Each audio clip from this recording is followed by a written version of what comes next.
আসসালামু আলাইকুম প্রিয় দর্শক, চ্যানেল আই সংবাদে স্বাগত। আপনাদের সঙ্গে আছি আমি সামির হোসেন। বিস্তারিত সংবাদের শুরুতে জানিয়ে দিচ্ছি সুপারফ্রেশ ফর্টিফাইড সয়াবিন তেল সংবাদ শিরোনামগুলো। জাতিসংঘ সাধারণ পরিষদের অধিবেশনে যোগ দিতে নিউ ইয়র্কে প্রধান উপদেষ্টা ডক্টর ইউনুস, জো বাইডেনের সঙ্গে দ্বিপাক্ষিক বৈঠক আজ। পররাষ্ট্র উপদেষ্টার সঙ্গে ভারতের পররাষ্ট্রমন্ত্রীর বৈঠকে সম্পর্ক জোরদারের প্রত্যয়, অধিবেশনে ভবিষ্যৎ সুরক্ষায় মূল্যবোধকে গুরুত্ব দেওয়ার তাগিদ। তৈরি পোশাক খাতে চলমান শ্রম অসন্তোষ নিরসনে শ্রমিক মালিক পক্ষ একমত, বুধবার থেকে সব কারখানা চলার প্রত্যাশা। দেশকে সবুজ বেষ্টনীতে ঘেরার অংশ হিসেবে নীলফামারীতে প্রকৃতি ও জীবন ক্লাবের বৃক্ষরোপণ, পরিবেশ রক্ষায় ভবিষ্যৎ প্রজন্মকে উদ্বুদ্ধ করবে প্রত্যাশা। এবং বাংলাদেশ ভারত প্রথম টি-20 ম্যাচের দিন গোয়ালিয়রে হিন্দু মহাসভার বন্ধ, দ্বিতীয় টেস্টের ভেন্যু কানপুরে বর্জন কর্মসূচি।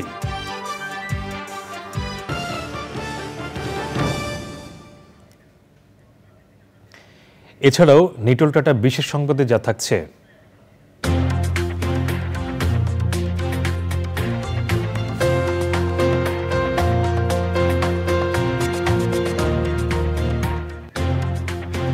হংকংয়ে ঐতিহ্যবাহী ফায়ার ড্রাগন নৃত্যানুষ্ঠানের খবর।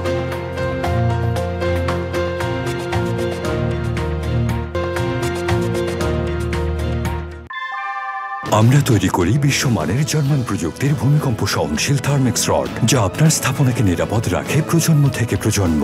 সালাম স্টিল, মোস্ট ডিউরেবল স্টিল। সংবাদ শিরোনামগুলো জানাচ্ছিলাম। এখনকার এই সংবাদ আয়োজন একই সঙ্গে চ্যানেল আইয়ের ইউটিউব চ্যানেলে এবং চ্যানেল আইয়ের ওটিটি প্ল্যাটফর্ম আই স্ক্রিনে লাইভ স্ট্রিম হচ্ছে। এবার বিস্তারিত। জাতিসংঘের সাধারণ পরিষদের ৭৯তম অধিবেশনে যোগ দিতে যুক্তরাষ্ট্রের নিউ ইয়র্কে গেছেন অন্তর্বর্তী সরকারের প্রধান উপদেষ্টা প্রফেসর ডক্টর মোহাম্মদ ইউনুস। প্রধান উপদেষ্টা ও তার সফরসঙ্গীদের বহনকারী কাতার এয়ারওয়েজের ফ্লাইটটি নিউ ইয়র্ক সময় ২৩শে সেপ্টেম্বর রাত ১০টার কিছু পর জন এফ কেনেডি আন্তর্জাতিক বিমানবন্দরে অবতরণ করে। জাতিসংঘে বাংলাদেশের রাষ্ট্রদূত ও স্থায়ী প্রতিনিধি মোহাম্মদ আব্দুল মুহিত এবং যুক্তরাষ্ট্রে বাংলাদেশের ভারপ্রাপ্ত রাষ্ট্রদূত ডিএম সালাউদ্দিন মাহমুদ বিমানবন্দরে প্রধান উপদেষ্টাকে স্বাগত জানান। ২৪শে সেপ্টেম্বর মার্কিন প্রেসিডেন্ট জো বাইডেনের সঙ্গে স্থানীয় সময় সকালে প্রধান উপদেষ্টা দ্বিপাক্ষিক বৈঠক করবেন। ২৭শে সেপ্টেম্বর স্থানীয় সময় সকাল ১০টায় সাধারণ পরিষদের অধিবেশনে ভাষণ দেবেন তিনি। এছাড়াও প্রধান উপদেষ্টা অংশ নেবেন উচ্চ পর্যায়ের সাধারণ আলোচনায়।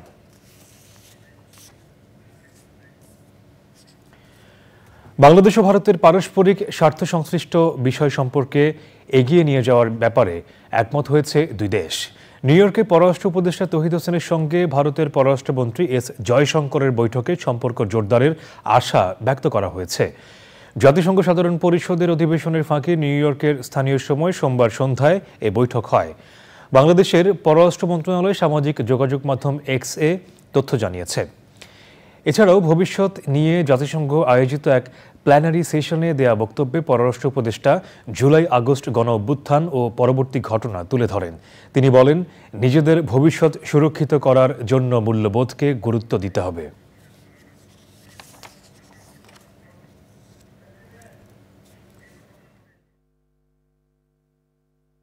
Two months back, a remarkable people's movement in Bangladesh starkly reminded how 170 million people value their aspiration for freedom, dignity, justice and equality over sheer growth numbers. Drawing on the past 5 decades' global discourse and development, we may need to truly value the values to secure our future. Understanding empathy for people and nature alike, placing harmony and stability beyond peace and conflict only, balancing ecology and economy, weighing well-being over profits, rediscovering responsibility. আন্তর্জাতিক অপরাধ ট্রাইব্যুনালের chief prosecutor Tajul Islam জানিয়েছেন, ছাত্র জনতার আন্দোলনের সময় দেশের police বাহিনীর পাশাপাশি কিছু ভারতীয় পুলিশের পোশাক পরে নৃশংসতায় অংশ নেয়। আহতদের মুখে এমন অভিযোগ পেয়ে তা খতিয়ে দেখতে শুরু করেছেন তারা। অপরাধ প্রমাণ হলে কেউই রেহাই পাবে না বলে ঘোষণা দিয়েছেন তিনি। পরাগ আজিমের রিপোর্ট। গণ অভ্যুত্থানে পুলিশের গুলিতে আহতদের দেখতে রাজধানীর পঙ্গু হাসপাতালে যান আন্তর্জাতিক অপরাধ ট্রাইব্যুনালের প্রসিকিউশন টিম। তারা আহতদের সাথে কথা বলে নির্মমতার বর্ণনা শোনেন এবং চিকিৎসার খোঁজখবর নেন।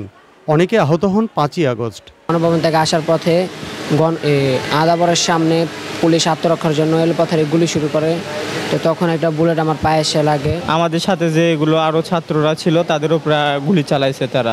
বিকাল 4টার সময় ছাত্রলীগের পোলাপান ছাত্রসাজ্জা থানা হামলা চালানোর পরে পুলিশ বাইর হইয়া ছাত্রলীগের পোলান আমাদেরকে গুলি করে।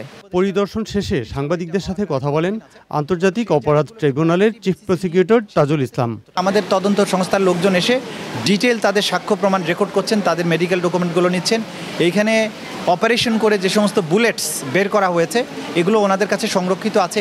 খুবই ইম্পর্ট্যান্ট একটা জিনিস আমরা এখানে জানতে পেরেছি যে বেশ কয়েকজন আহত শিক্ষার্থী যারা যাত্রাবাড়িতে এবং গাজীপুরে বা মাওনাতে যারা ছিল, এদের জায়গা থেকে আমরা যে প্রমাণটা পাচ্ছি তারা বলেছে যে তাদের কাছে এসে গুলি করেছে যে পুলিশগুলো তারা বাংলা ভাষায় কথা বলেনি, তারা অধিকাংশ হিন্দি ভাষায় কথা বলেছে, হিন্দিতে গালাগালি করেছে এবং এই তাদের আচরণ ছিল অসম্ভব ব্রুটাল। আমাদের আইনে যে দেশের নাগরিকই হোক বাংলাদেশের সীমানার মধ্যে যদি কোনো ক্রাইমস এগেইনস্ট হিউম্যানিটি করে এই আদালতের সেটা বিচার করার ক্ষমতা আছে।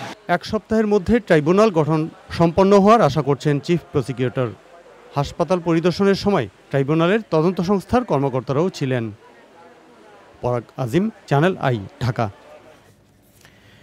ডেঙ্গুতে মৃত্যুর ঊর্ধ্বমুখী হার উদ্বেগ বাড়াচ্ছে। হাসপাতাল সংশ্লিষ্টরা বলছেন ঢাকার বাইরে প্রায় সব জেলায় ডেঙ্গু আক্রান্তদের চিকিৎসায় সুব্যবস্থা রয়েছে। তারপরও উন্নত চিকিৎসার আশায় রাজধানীতে ছুটে আসা রোগীরা গুরুত্বপূর্ণ সময় নষ্ট করছেন রাস্তায়। এতে প্রয়োজনীয় চিকিৎসা না পাওয়ায় ওই রোগীরা মৃত্যু ঝুঁকিতে পড়ছেন। অক্টোবর-নভেম্বর পর্যন্ত ডেঙ্গু জ্বরের প্রকোপ থাকবে বলে আশঙ্কা করে এডিস মশা নিয়ন্ত্রণে ব্যক্তিগত সচেতনতার আহ্বান জানিয়েছেন সংশ্লিষ্টরা। জান্নাতুল বাকেয়া কেকার রিপোর্ট। চলতি মাসের 23 দিনে ডেঙ্গুতে আক্রান্ত 12,000-এর বেশি মানুষ। সংশ্লিষ্টরা বলছেন এখনও সারা দেশ মিলিয়ে একদিনে হাসপাতালে ভর্তি রোগীর সংখ্যা 1000 অতিক্রম করেনি। তবে মাত্র 23 দিনে ডেঙ্গুতে মৃত্যু হয়েছে 50 জনের। চিকিৎসকরা বলছেন এডিস মশা দিনের বেলায় সক্রিয় থাকে, তাই বিশেষ করে শিশুদের সুরক্ষায় দিনে মশারি টাঙানো ছাড়াও সপ্তাহে একদিন নিজ উদ্যোগে বাড়ির চারপাশ পরিষ্কার করা জরুরি। হাত পা ব্যথা হয়েছিল, মাথা ব্যথা হয়েছিল, প্রচন্ড জ্বর। ভর্তির সময় তো এত খারাপ অবস্থা ছিল, মানে ও যা খায় জুস হোক মানে যে কোনো স্যালাইন ডাবের পানি যেটাই খাচ্ছিল মানে বের হয়ে যায়। প্লেটলেট তো কমে গেছে, একদম 15,000-এ নামছে। চিকিৎসকদের মতে চলতি মৌসুমে রাজধানী ঢাকা ছাড়াও নারায়ণগঞ্জ সহ আশেপাশের জেলা এবং পটুয়াখালী, বরগুনা, শরীয়তপুর ও মাদারীপুরের মতো দূরের জেলা থেকেও আসছেন ডেঙ্গু আক্রান্তরা। চাঁদপুর, নোয়াখালী ও লক্ষ্মীপুর থেকে আসা ডেঙ্গু আক্রান্তদের বেশিরভাগই কিডনি ও লিভার সহ বিভিন্ন অঙ্গ অকেজো অবস্থায় আসছেন। পেটের ব্যথা, জ্বর, খাওয়া দাওয়া নাই, প্রস্রাব পায়খানা সব বন্ধ, এখন এই যে পেট ফুলা। হসপিটালে এডমিট হওয়ার পরে মোটামুটি এখন কিছুটা ভালো। ডেঙ্গু জ্বরের চিকিৎসায় নির্ধারিত রাজধানীর মহাখালীর ডিএনসিসি হাসপাতাল কর্তৃপক্ষ বলছে চলতি মাসের মাঝামাঝি থেকে তাদের ভর্তি রোগীর সংখ্যা বাড়ছে। ডেঙ্গু নিয়ে গড়ে প্রতিদিন হাসপাতালে ভর্তি হচ্ছেন 40 জন। অ্যাডিস মশা যেসব জায়গায় বংশবৃদ্ধি করে বাসা বাড়িতে, এবং আমরা যদি পিরিয়ডিক্যালি একটা নির্দিষ্ট সময় পর পর প্রতি সপ্তাহেও যদি একটা অভ্যাস গড়ে তুলতে পারি যে এই জায়গাটাতে আমরা করব, আর এর পরবর্তী পর্যায়টা হলো ব্যক্তি সচেতনতা। সংশ্লিষ্টরা বলছেন গত বছরের মতো এবারও ঢাকার বাইরে চাঁদপুর, নোয়াখালী এবং লক্ষ্মীপুরের মতো একই অঞ্চলে ডেঙ্গু আক্রান্তদের জটিলতা কেন বেশি তা খতিয়ে দেখা প্রয়োজন। জান্নাতুল বাকেয়া কেকা, চ্যানেল আই, ঢাকা। বিএনপি মহাসচিব মির্জা ফখরুল ইসলাম আলমগীরের সঙ্গে বৈঠক করেছেন দক্ষিণ কোরিয়ার রাষ্ট্রদূত পার্ক ইয়াং সিক। বিএনপি চেয়ারপারসনের গুলশান কার্যালয়ে বৈঠকে আরও ছিলেন দলটির স্থায়ী কমিটির সদস্য ডক্টর আব্দুল মঈন খান ও আন্তর্জাতিক কমিটির সদস্য শামা ওবায়দ। বৈঠক শেষে ডক্টর মঈন খান জানান, দুই দেশের অর্থনৈতিক সম্পর্ক নিয়ে আলোচনা হয়েছে। বাংলাদেশের মানুষ ভোট দিয়ে বিএনপিকে ক্ষমতায় আনলে দুই দেশের সম্পর্ক আরও উন্নত হবে বলে আশা প্রকাশ করেছেন ডক্টর মঈন খান।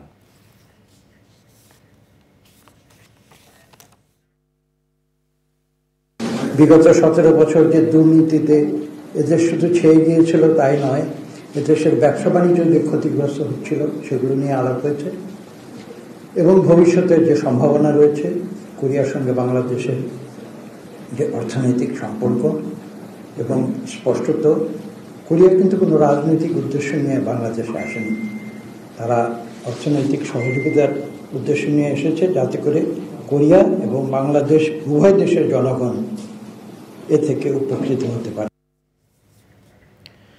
বৈশ্বিক উষ্ণায়ন সহনীয় মাত্রায় রাখতে এবং পুরো দেশকে সবুজ বেষ্টনীতে ঘেরার অংশ হিসেবে নীলফামারীতে বৃক্ষরোপণ করেছে প্রকৃতি ও জীবন ক্লাব। বিতরণ করা হয় ফলদ, বনজ ও ঔষধি সহ বিভিন্ন ধরনের গাছের চারা। এমন আয়োজন ভবিষ্যৎ প্রজন্মকে পরিবেশ রক্ষায় উদ্বুদ্ধ করবে বলছেন বিশিষ্টজনেরা। আনোয়ারুল আলম প্রধানের তথ্য ভিডিও চিত্রে আফরোজা হাসির রিপোর্ট। জলবায়ু পরিবর্তনে তেমন কোনো ভূমিকা না থাকলেও এর বিরূপ প্রভাবে ক্ষতিগ্রস্ত হচ্ছে বাংলাদেশ। পরিস্থিতির উন্নয়নে বনায়নে জোর দিচ্ছেন গবেষকরা।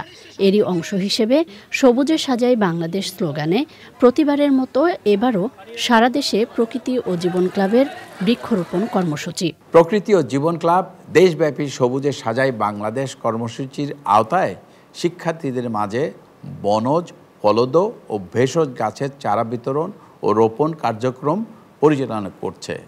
নীলফামারীতে এই কর্মসূচির আওতায় বিভিন্ন শিক্ষা প্রতিষ্ঠানে গাছের চারা বিতরণ করা হয়েছে।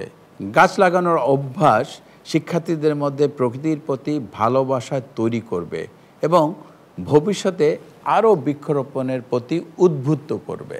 আমরা যত বেশি গাছ লাগাবো তত কিন্তু উষ্ণতা কমবে এবং জলবায়ুর যে পরিবর্তন, এই জলবায়ুর যে প্রভাব, এই প্রভাবকে যদি আমরা কমাতে চাই তাহলে বৃক্ষরোপণের বিকল্প নাই এবং এই উষ্ণতাকে কমাতে হলে বৃক্ষরোপণের বিকল্প নাই।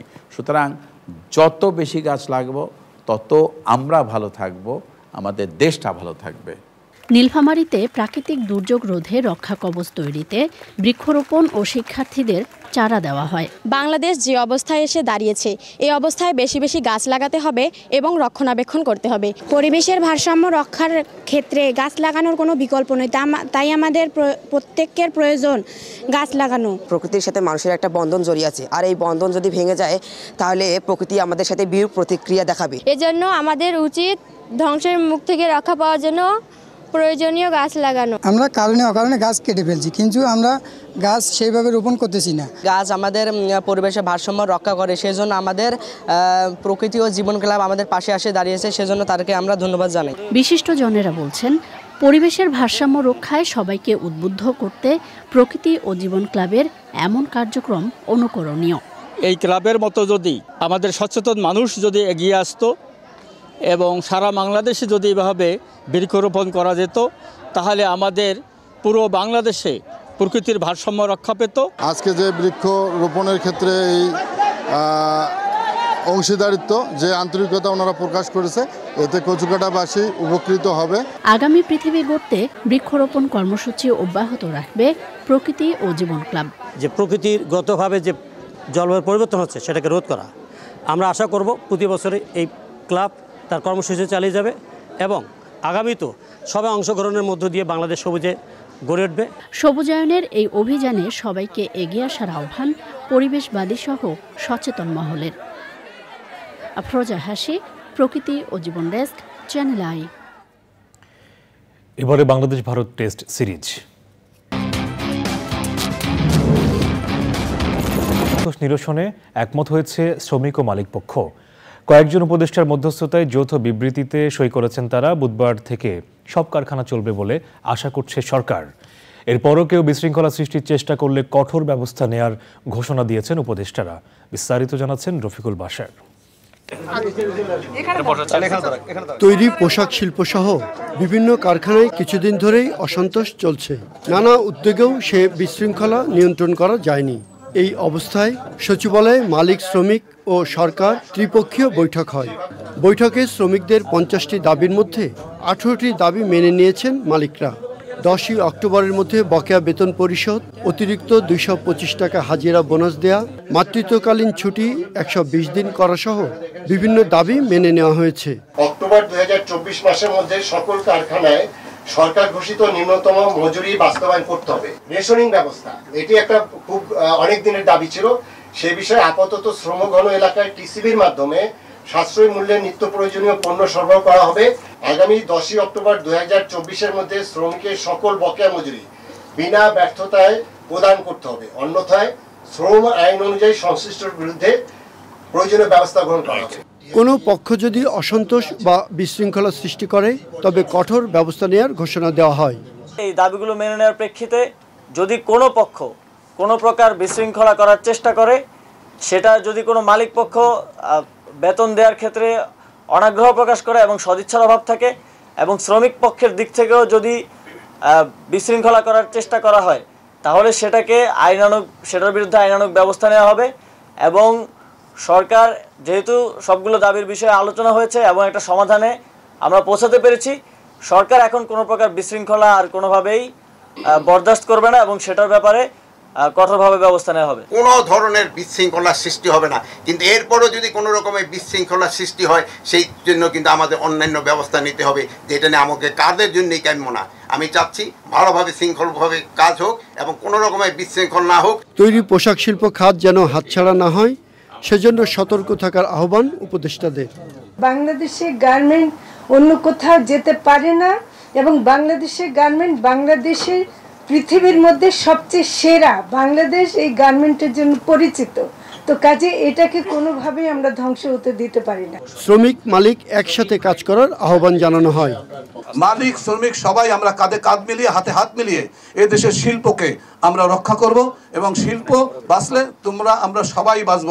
আহ্বান থাকবে স্পেশালি আমাদের শ্রমিক ভাই বোনদের প্রতি, সবার প্রতি, যে কোনো আলোচনা যে কোনো ফ্যাক্টরিতে বসেই তারা যেন কথা বলে শেষ করে। যদিও আর আলোচনার কোনো বিষয় এখানে থাকছে না, কিন্তু কোথাও যেন কোনো রাস্তা বন্ধ নয়, কোনো ভাঙচুর না হয়। ন্যূনতম মজুরি নির্ধারণ করা সহ শ্রমিকদের আরও দাবি পূরণে কমিটি গঠন করা হয়েছে। কমিটির প্রতিবেদন অনুযায়ী পরবর্তী পদক্ষেপ নেওয়া হবে। Rafiqul Bashar, channel I, Dhaka. সংবাদের এই পর্যায়ে নিচ্ছি বিরতি।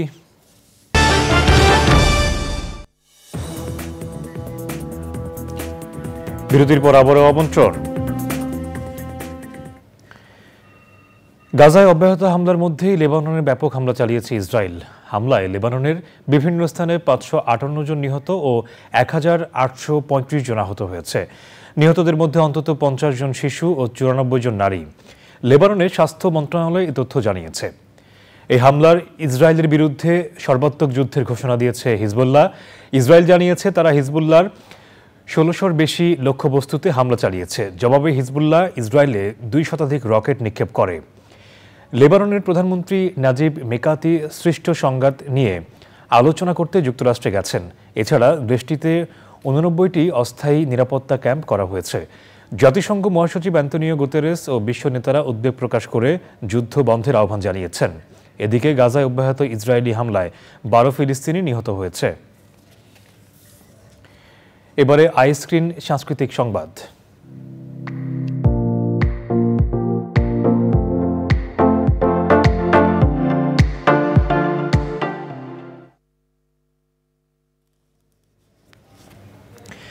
জনপ্রিয় নাট্য নির্মাতা রাফাত মজুমদার রিঙ্কুকে কারাগারে প্রেরণ করা হয়েছে। তার জামিন শুনানি পরে হবে বলে জানিয়েছেন আইনজীবীরা। এর আগে সোমবার রাতে গুলশান এলাকা থেকে তাকে গ্রেপ্তার করে গুলশান থানা পুলিশ। এ পর্যন্ত তাকে গ্রেপ্তারের বিষয়ে সুনির্দিষ্ট কোনো কারণ জানা যায়নি পুলিশ। পরে পরিচালকের গ্রেপ্তারের প্রতিবাদে দুপুরে গুলশান থানার সামনে প্রতিবাদ জানিয়ে জড়ো হন পরিচালকরা।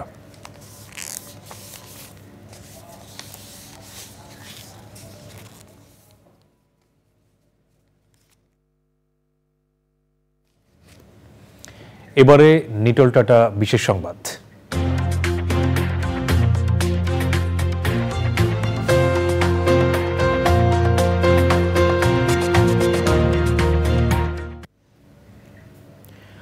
হংকংয়ে ঐতিহ্যবাহী ফায়ার ড্রাগন নৃত্যানুষ্ঠান হয়েছে। দেশটির বাসিন্দারা 100 বছরেরও বেশি সময় ধরে এই উৎসব পালন করে আসছে।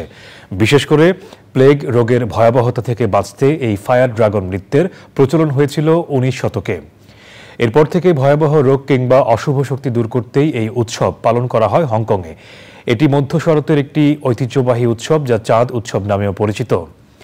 3 দিনের অনুষ্ঠানে হংকংয়ের তাই হ্যাং এলাকায় বিশাল আকারের ড্রাগন নিয়ে নাচ পরিবেশন করেন উৎসবে অংশগ্রহণকারীরা।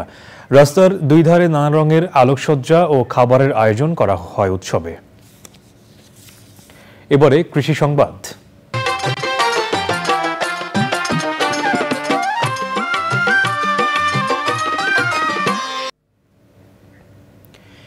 সোনালী ধান কেটে ঘরে তোলায় ব্যস্ত বান্দরবনের জমিয়ারা। ফলন ভালো হওয়ায় খুশি তারা। কৃষি বিভাগ বলছে, পাহাড়ি অঞ্চলে সব জায়গায় সমানভাবে বৃষ্টিপাত না হওয়ায় উৎপাদনে তারতম্য রয়েছে।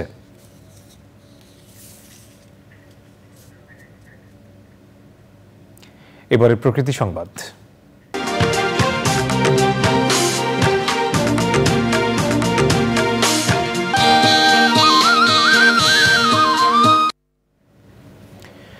সারা দেশে নদ নদী দখলমুক্ত করতে দ্রুত উদ্যোগ নিতে জেলা প্রশাসকদের নির্দেশনা দেওয়া হয়েছে বলে জানিয়েছেন বন, পরিবেশ ও জলবায়ু উপদেষ্টা সৈয়দা রিজওয়ানা হাসান। তিনি বলেন, চিহ্নিত 66,000 নদী দখলদারদের উচ্ছেদে 2 মাসের মধ্যে কর্মপরিকল্পনা প্রণয়নের নির্দেশ দেওয়া হয়েছে।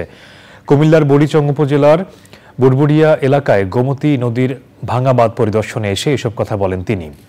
সে সময় নদী থেকে অবৈধভাবে মাটি এবং বালু উত্তোলনকারীদের বিরুদ্ধেও কঠোর আইনগত ব্যবস্থা নেওয়া হবে বলেও জানান বন, পরিবেশ ও জলবায়ু উপদেষ্টা।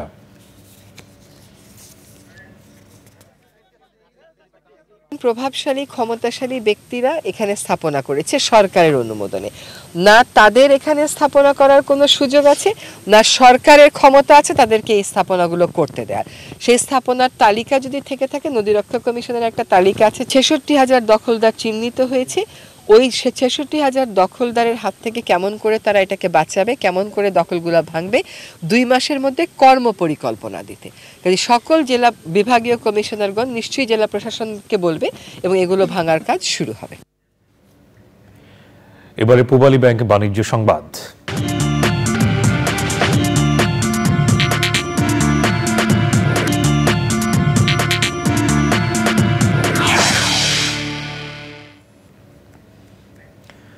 আর্থিক খাতে সংস্কার সহ সামষ্টিক অর্থনৈতিক সংস্কারে আন্তর্জাতিক মুদ্রা তহবিল IMF কারিগরি এবং আর্থিক সহযোগিতা করবে। সচিবালয়ে বহুজাতিক সংস্থাটির সফররত মিশনের সঙ্গে বৈঠক শেষে এই আশার কথা জানিয়েছেন অর্থ উপদেষ্টা ডক্টর সালেউদ্দিন আহমেদ। সপ্তাহব্যাপী এই সফরে 4 সদস্যের IMF মিশনটির নেতৃত্ব দিচ্ছেন ক্রিস পাপাজর্জ। প্রায় 1 ঘণ্টার বৈঠক শেষে উপদেষ্টা বলেন, আর্থিক এবং রাজস্ব খাতের সংস্কারগুলো শেষ করতে অর্থ দরকার। NBR-এর মাধ্যমে সরকার আয় বৃদ্ধির চেষ্টা করছে, তবে তা যথেষ্ট হবে না। উন্নয়ন সহযোগীদের ঋণ প্রয়োজন হবে। সরকার IMF সহ বিভিন্ন সংস্থা এবং দেশের কাছে আর্থিক ও কারিগরি সহায়তা চেয়েছে। এ ব্যাপারে ভালো সাড়াও মিলছে। সফররত IMF মিশনটি মঙ্গলবার আলাদা বৈঠকে অর্থ বিভাগ এবং বাংলাদেশ ব্যাংকের সঙ্গে চলমান কর্মসূচি নিয়ে কথা বলেছে। আমরা চেয়েছি আমাদের যেটা বলে রিসোর্স আর টেকনিক্যাল অ্যাসিস্ট্যান্স আছে, কিছু কারিগরি, যেমন আপনার ব্যাংক এক্সের রিফর্মের জন্য, মানি লন্ডারিংয়ের সেজন্য, তারপর ট্যাক্স রিফর্মের জন্য, ইনকাম ট্যাক্স ভ্যাট রিফর্ম করার জন্য। শুধু IMF না, এটা একটা মনে রাখবেন, আমরা কিন্তু অন্যদের সাথে চেয়েছি এবং আমরা সেটা কারা কী সাহায্য দেখবে এটা কোঅর্ডিনেট করে IMFকে আমার স্পেসিফিক বললো ওদের কী কী দরকার সাহায্য। আমার ইসে আছে, অন্য অন্য এমবেসি আছে, অন্য ওয়ার্ল্ড ব্যাংক আছে, ADB আছে, তাদের কী লাগবে। অতএব আমরা ডুপ্লিকেশন না করে, মানে কোনো রকম না করে, আমরা একযোগে যেন সবাই যেন একসাথে অ্যাফোর্ড সে করতে পারে। অত 2-3টা সংস্থা একই কাজ করবে, কিন্তু রিসোর্স লাগবে বেশি, অত সেটা নিয়ে আলাদা। সংবাদের এই পর্যায়ে আবারও নিচ্ছি বিরতি, আর বিরতির পর আবারও আমন্ত্রণ। বিশ্ব নদী দিবস 2024 উপলক্ষে বরিশালে আলোচনা সভা হয়েছে। বরিশাল জেলা প্রশাসন, বাংলাদেশ পরিবেশ আইনবিদ সমিতি BELA, association for land reform and development ALRD এবং বাংলাদেশ পরিবেশ আন্দোলন বাপার আয়োজিত অনুষ্ঠানে প্রধান অতিথি ছিলেন জেলা প্রশাসক মোহাম্মদ দেলোয়ার হোসেন। অনুষ্ঠানে কীর্তনখোলা নদীসহ জেলার সব নদীকে দখল ও দূষণমুক্ত করতে সমন্বিত পদক্ষেপের তাগিদ দেন পরিবেশবাদী সহ সংশ্লিষ্টরা। সরকারি বেসরকারি প্রতিষ্ঠানের প্রতিনিধি, সুধীজন, সামাজিক ও স্বেচ্ছাসেবী সংগঠনের সদস্যরা উপস্থিত ছিলেন। এবারে খেলার খবর।